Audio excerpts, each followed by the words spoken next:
જ્યારે કરીએ ત્યારે મધ્ય ગુજરાતના કેટલાક વિસ્તારો એવા હતા કે જ્યાં વરસાદ વરસ્યો અને તૂટી પડ્યો, કારણ કે સ્થિતિ થોડા કલાકના વરસાદમાં જ કાબુની બહાર જતી રહી। આણંદ અને ખેડા આ બંને જિલ્લામાં જે દ્રશ્યો સામે આવ્યા એ જોઈને કોઈ કલ્પના પણ ન કરી શકે કે સવારે તો વાતાવરણ કોરું હતું, તે અચાનક બપોર બાદ આટલી હદે પલટાઈ શકે। જુઓ,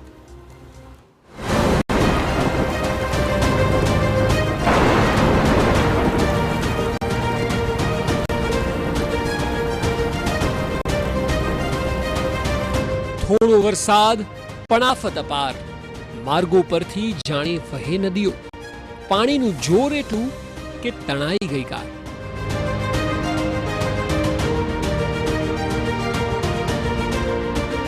આણંદના ખંભાત અને ખેડાના નડિયાદમાં મેઘ એવો તૂટી પડ્યો છે કે લોકો કાલ સુધી ઉકળાટથી હેરાન હતા તે હવે વરસાદથી પરેશાન છે। ચારે બાજુ વરસાદી પાણીએ એવો ઘેરાવ કર્યો કે ન કોઈ ઘરની બહાર નીકળી શકે અને જે નીકળ્યા તે ન આગળ વધી શકે।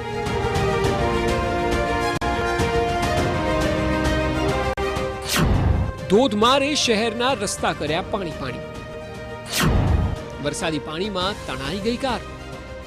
આ દ્રશ્યો છે ખંભાત શહેર। જુઓ સ્થિતિ, કેવો વરસાદ પડ્યો તે કહેવાની પણ જરૂર નથી। ખંભાત અને તેની આસપાસના ગ્રામ્ય વિસ્તારો અને અન્ય સ્થળે આવો જ મેઘ કહેર છે।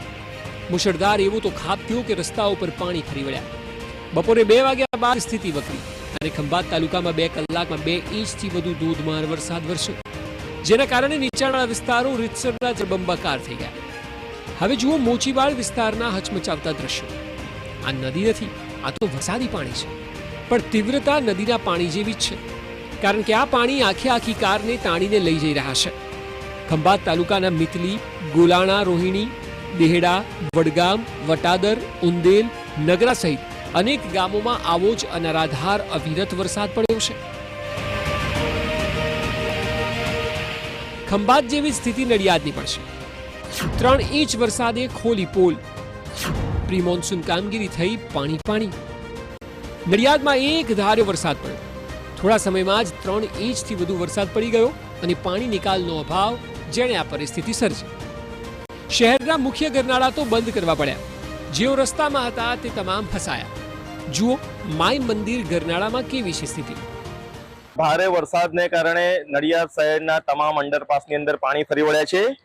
અત્યારે ઉભો છું માય મંદિર ગરનાળા પાસે। જે પ્રકારના દ્રશ્યો અત્યારે આપ જોઈ રહ્યા છો કે ગરનાળું આખું પાણીમાં ગરકાવ થવાને કારણે વાહન વ્યવહાર પર સીધી જ અસર થઈ રહી છે। જે જગ્યાઓ પર પાણી ફરી વળ્યા છે તેના કારણે વાહન વ્યવહાર જ બંધ થઈ જવા પામ્યો છે। વાત કરવામાં આવે તો પાલિકા તંત્રની પોલ ખુલી જવા પામી છે, કારણ કે પ્રી મોન્સૂન કામગીરીમાં ખાસ કરીને જે ગટરના પાણીનો યોગ્ય નિકાલ થવો જોઈએ, ગટરો સફાઈ થવી જોઈએ, તે ન થવાને કારણે આ પ્રકારની સ્થિતિનું સર્જન થયું છે। નડિયાદના 4 ગરનાળા પાણીમાં ગરકાવ। નડિયાદ શહેર 2 ભાગમાં વહેંચાઈ ગયું। જો કે પ્રી મોન્સૂન કામગીરી યોગ્ય રીતે થઈ હોત તો આવી સ્થિતિ ન જ આવી હોત। નડિયાદમાં ગટર ભરાવાની સમસ્યા છે અને એમાં જ્યારે એક ધાર્યો વરસાદ પડ્યો તો વરસાદી પાણીનો નિકાલ પણ અત્યંત ધીમો થઈ ગયો, જે બાદનું પરિણામ આ દ્રશ્યો છે। મેઘમહેરથી ધરતીપુત્રોની અંદર ખુશી છે, પરંતુ વાહન ચાલકોને અત્યારે હાલાકીનો સામનો કરવો પડી રહ્યો છે। નડિયાદ શહેરમાં 3 ઇંચ કરતા વધારે વરસાદ પડવાને કારણે નડિયાદ શહેરના 4 અંડરપાસ અત્યારે પાણીમાં ગરકાવ થયા છે। મહત્વની બાબત એ છે કે પાણી ભરાઈ જવાને કારણે જે વાહન ચાલકો છે તે જોખમી રીતે ગરનાળાની બાજુમાંથી પસાર થઈ રહ્યા છે। વાત કરવામાં આવે તો નગરપાલિકાની પ્રી મોન્સૂન ની કામગીરીની પોલ ખુલી જવા પામી છે।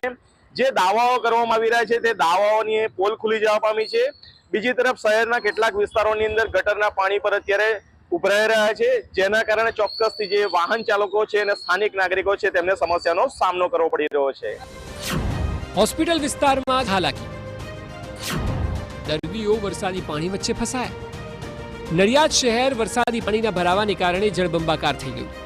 ખોડિયાર ગરનાળું, શ્રેયસ ગરનાળું, માય મંદિર ગરનાળું અને વૈશાલી ગરનાળું 4 જળમગ્ન થઈ ગયા અને બાકી હતું તો રસ્તા પર પણ એટલા પાણી ભરાયા કે વાહનો પણ પસાર થઈ શકે તેમ નથી।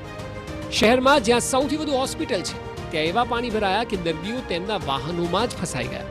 ન સારવાર મળે, ઉપરથી મુસીબત વધે। આવામાં જવું ક્યાં? કેટલી મુશ્કેલી પડી તમને? બહુ ફરીને જવું પડ્યું પાછળ પાણીમાં। કઈ હોસ્પિટલમાં ગયેલા તમે? કઈ વસ્તુ સૈસવમાં. શું કહેશો? પાણી ભરાઈ ગયા છે તો આ પાણી ગયું દવા એવું તો છે ને દવાખાને. અચ્છા હા.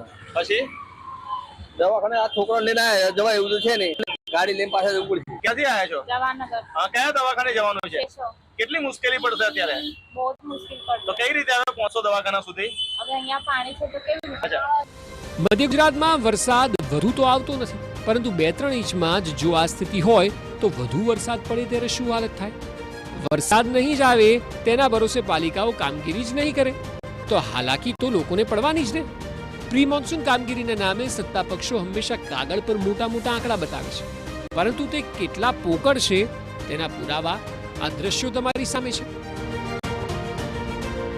ધર્મેન્દ્ર કપાસી, TV9, આણંદ, ખેડા.